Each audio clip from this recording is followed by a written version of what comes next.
പിറന്നത് 3 മക്കളിൽ മൂത്തയാളായെങ്കിലും സാപ്പി എന്ന ഓമന പേരിൽ വിളിക്കപ്പെട്ട റാഷിൻ സിദ്ധി കുടുംബത്തിന്റെ പൊന്നോമനയായാണ് വളർന്നത്. വളരെക്കാലം സാപ്പിയെക്കുറിച്ചുള്ള വിവരങ്ങൾ പ്രേക്ഷകർക്കോ പൊതുജനങ്ങൾക്കോ പരിചിതമല്ലായിരുന്നു. അനുജൻ ഷഹീൻ സിദ്ദിഖിന്റെ പേജിലാണ് സാപ്പിയും കുടുംബവുമായി നടന്ന ആഘോഷങ്ങളുടെ ചിത്രങ്ങൾ എത്തിച്ചേർന്നത്. കഴിഞ്ഞ വിഷു ആഘോഷങ്ങളുടെ ചിത്രങ്ങളിലാണ് ഏറ്റവും ഒടുവിലായി സാപ്പിയെ കണ്ടത്.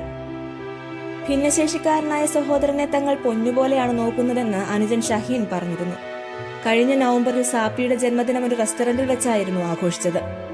സിദ്ദിഖും ഭാര്യയും മക്കളും മരുമകളും ചേർന്നാണ് സാപ്പിക്ക് പിറന്നാൾ കേക്ക് നൽകിയത്.